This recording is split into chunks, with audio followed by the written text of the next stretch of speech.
Greetings. Welcome to another episode of In the Studio. We're back here in the ChurchHouse Productions recording studio where we do our work. This is where we can talk to you about a little of this, a little of that, or a little of anything. Today's anything is how to give yourself more options for when you mix down. One way to do that is to create more options when you're recording. There's a lot of things about digital I'm not as fond of. Auto-tuning, over-processing, looking for perfection necessarily. But one thing I really like about digital recording is the software pretty much gives you unlimited tracks to record on. What that allows you to do is to have more options for when you're mixing down. You could record a guitar track several times and listen to it when you're mixing it and decide which one fits best. You could record a guitar with different microphones or different options. Same thing with vocals or anything else. Just giving yourself more options and more tracks recorded. You don't have to use them all, but at least they're available to you when you mix down. Today we're going to show you this with the guitar and what we did with that. So right now we have our guitar in here in the studio in a recording session.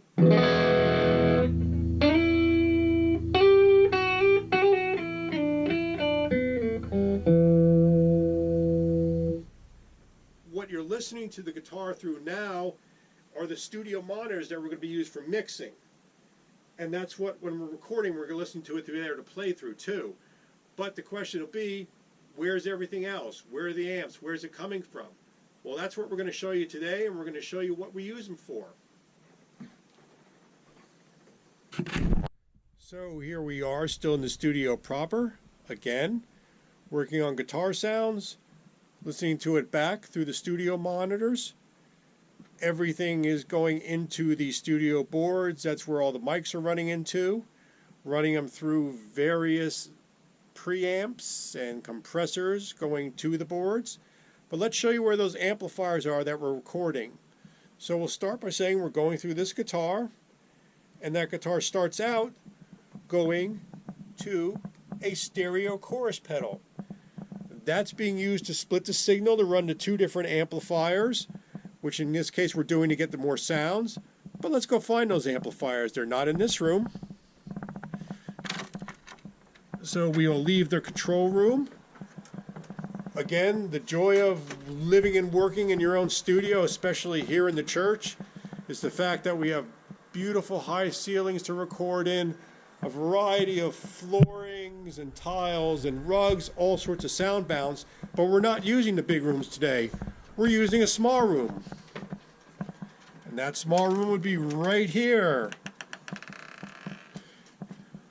We're using this room because it's a very tight room. There's not a lot of space, there's not a lot of reverb, there's not a lot of distance between the amplifiers and the walls themselves. So what that's going to do is give us a really nice tight sound no matter what the microphone is and we're replacing it. For this demonstration we are using two different amplifiers. The first we're using is a PV tube amplifier. Second amplifier we're using would be a Fender solid state amplifier. And again, why the two different types? We're using two different types because we want two different sounds. The tube amplifier is set up to be more gain, a dirtier sound, a little more distortion to it. The solid state amplifier is set up to be a really clean top end sound. Now to make that even better, what we decided to do is use three microphones on each amplifier. So in this case, we're using a SM57 close mic to the PV, a Beta 52, which is usually a kick drum or bass mic a little further away to get bottom end, and an AKG C3000, which is the condenser mic to get a little more bite to it, a little more overall sound. On the Fender, we're using the same thing, an SM57 close, which is a nice standard mic, a Sennheiser MD421 a little further away, which is more of a mid-range mic, and a Shure BG 4.1, which is I use a lot for overheads and things like that. So it's going to get a little more top end, and I put it a little further away and not in direct line with the cone. So again, what you're shooting for here is two totally different sounds. Now to finish this out and make a little more separation between the sounds for the recording, we're going to put a panel between the two amplifiers. That's going to give us a little more separation of sound than we had before, so they don't bleed into each other quite as much. And as usual, we have our baby Bonnie here. She has to check out everything. She has to smell everything. What do you say, Bonnie? What do you think about that? You like it? I know you like it. All right, let's move back to the control room and see where we go from here. All right, here we are back in the control room. One thing I want to add is I'm not really making recommendations necessarily on what amps to use. I picked two I have that I liked using for the particular sounds they have. But really this is meant for you to pick whatever you like.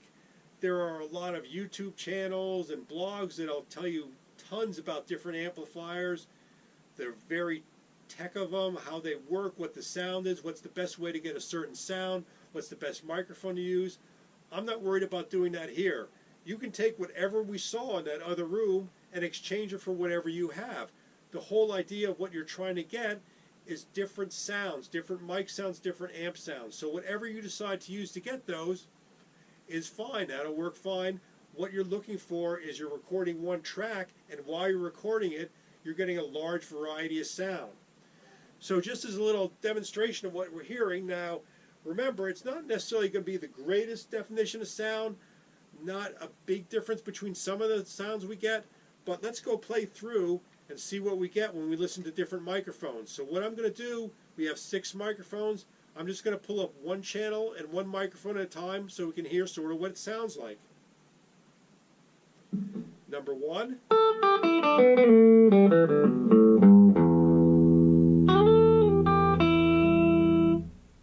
A little reverby to it, a little clean. That's what we're looking for on that one. Second sound.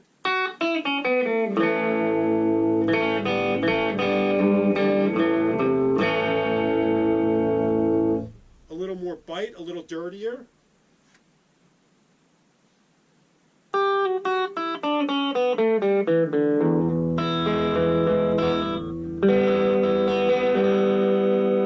That sounds a little cleaner, a little more mid-range.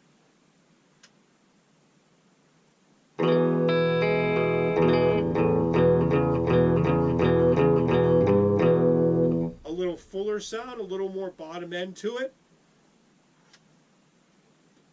A very dirty sound.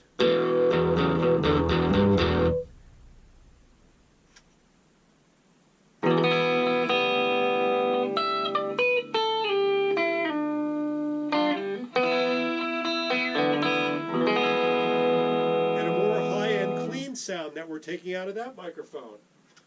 So there you go. You're recording one track, and while you're recording one track, you have 6 different sounds you can use. Mix them any way. You could use one sound in the chorus, one sound in the verse, a mix of microphones any way you want. And the great thing about that is the track's going to be consistent because you played it all the way through, but you can bring different mics in and out of where the song is. The other great thing about this type of setup is you can play several different songs and really use different sounds for each one without having to go in there and change out everything because you have 2 amplifiers that you're listening to and 6 microphones.